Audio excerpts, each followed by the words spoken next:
ஃபார்மசில ஷிஃப்ட்ல இருந்தேன். ஒரு அம்மா அவங்க குழந்தையோட வந்தாங்க. அந்த குழந்தைக்கு காய்ச்சல் இருக்கு. உடல் மிகவும் சூடாக இருக்கு. என்ன செய்யலாம்ன்னு கேட்டாங்க. அப்போ அந்த மொமெண்ட்ல எனக்கு ஒரு கேள்வி வந்தது. காய்ச்சல் எல்லாருக்குமே வருது. ஆனா ஏன் வருதுங்கிறது ஒரு சிம்பிளான ஒரு கொஸ்டின் நம்ம இதுவரைக்கும் கேட்டதில்லையே அப்படின்னு. அந்த குழந்தையோட முகம் டல்லா இருந்தது. உடல் ரொம்ப சூடாக இருந்தது.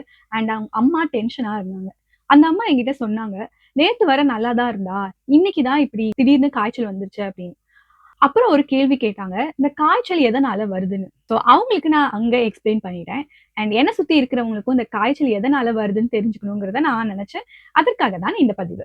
வாங்க வீடியோக்குள்ள போகலாம். காய்ச்சல் என்பது நோய் கிடையாது. அது ஒரு சிக்னல். நம்ம உடலின் இயல்பான வெப்பநிலை 37 டிகிரி செல்சியஸ். அதற்கு மேல வெப்பநிலை போகுது அப்படின்னா, அததான் காய்ச்சல், ஃபீவர்ன்னு சொல்றோம். ஒரு முக்கியமான விஷயம், நம்ம உடலில் ஏதோ ஒண்ணு நடக்குதுன்னு சொல்லக்கூடிய அறிகுறி தான் காய்ச்சல். முதல்ல நம்ம உடலில் இருக்கக்கூடிய எதிர்ப்பு சக்தியை பத்தி தெரிஞ்சுக்குவோம். அதற்கு நான் ஒரு எளிமையான எடுத்துக்காட்டுடன் சொல்றேன். நம்ம உடல் ஒரு நகரம் மாதிரி. காவல்துறை நம்மளோட எதிர்ப்பு சக்தி மாதிரி அண்ட் திருடர்கள் கிருமிகள் மாதிரி. இப்போ நகரத்துக்குள்ள திருடர்கள் வந்தா இந்த காவல்துறை எதிர்த்து சண்டை போடும். அலர்ட் ஆகி சண்டை போடுவாங்க. அதே மாதிரி நம்ம உடலில் கிருமிகள், வைரஸோ அல்லது பாக்டீரியாக்களோ வந்தா நம்ம எதிர்ப்பு சக்தி அதை எதிர்த்து சண்டை போடுது. சரி, இப்போ நம்ம உடலின் வெப்பநிலை எதனால அதிகமாகுது? இந்த சண்டை நடந்துட்டு இருக்கும்பொழுது நம்ம உடலோட வெப்பம் அதிகமாகுது. இது ஆக்சிடென்ட்டா நடக்கிற ஒரு விஷயம் கிடையாது. இது நம்ம உடலின் திட்டம். இந்த பாக்டீரியா அல்லது வைரஸால அதிக சூட்ல இருக்கும் பொழுது அதால உயிர் வாழ முடியாது. அதனால நம்ம உடல் அதோட வெப்பநிலையை அதிகப்படுத்தி இந்த பாக்டீரியா மற்றும் வைரஸை பலவீனப்படுத்துது. இப்போ மூளையோட பங்கையும் பார்ப்போம். இந்த ப்ராசஸ் இருக்குல்ல, இந்த நடைமுறை எல்லாத்தையுமே நம்ம மூளையில் இருக்கக்கூடிய ஒரு சிறிய பகுதி கட்டுப்படுத்திட்டு இருக்கு. அதற்கு பெயர் ஹைப்போதலாமஸ். இது தெர்மோஸ்டாட் மாதிரி வேலை செய்யுது. நம்ம உடல் வெப்பநிலையை அதிகப்படுத்துங்க அப்படிங்கிற ஒரு சிக்னலை குடுக்கக்கூடிய ஒண்ணு. இப்போ மறுபடியும் அந்த கதைக்கு போவோம். அந்த பொண்ணுக்கு ஒரு சில அறிகுறிகள் எல்லாம் முன்னாடி சொல்லியிருந்தாங்க. இப்ப அதிக வெப்பநிலை இருக்குங்கிறத நம்ம பார்த்திருந்தோம். உடல் வலி இருக்கு, வேர்வை வந்துகிட்டு இருக்கு. அது மட்டும் இல்லாமல் குளிர் நடுக்கம் வருது.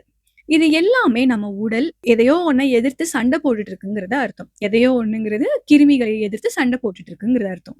இதெல்லாம் சொல்லிட்டு இருக்கும்போது அந்த அம்மா என்கிட்ட கேட்டாங்க, "இப்போ காய்ச்சல் அப்படிங்கிறது அப்ப ஆபத்தானது கிடையாதா?" அப்படின்னு.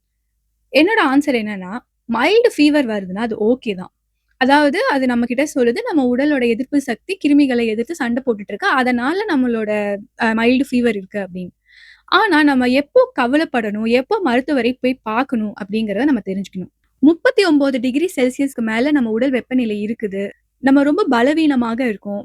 3 நாளைக்கு மேல காய்ச்சல் நீடிக்குது அப்படின்னா, கண்டிப்பாக மருத்துவரை பார்க்கணும். அன்னைக்கு அந்த அம்மா கிட்ட நான் இதெல்லாம் சொல்லும்பொழுது, அவங்க ஒரு அமைதியான நிலைக்கு போயிட்டாங்க. அது மட்டும் இல்லாம, அவங்க அந்த ஒரு விஷயத்த கத்துக்கிட்டாங்க. அதே மாதிரி இன்னைக்கு நீங்களும் இத கத்திருப்பீங்கங்கிறத நம்புறேன். காய்ச்சல் என்பது நம்மளோட எதிரி கிடையாது. அது நம்ம உடலை பாதுகாக்கக்கூடிய ஒரு அமைப்புன்னு சொல்லலாம். அதனால அடுத்த தடவ உங்களுக்கு காய்ச்சல் வருதுன்னா பயப்படாதீங்க. உங்க உடல் உங்ககிட்ட ஒரு மெசேஜ் சொல்லுது. நான் உங்கள பாதுகாத்துட்டு இருக்கேன். இந்த மாதிரி எளிமையான ஹெல்த் பற்றிய தகவல்களுக்கு சேனல சப்ஸ்கிரைப் பண்ணிக்கோங்க. நெக்ஸ்ட் வீடியோல பார்க்கலாம். நன்றி.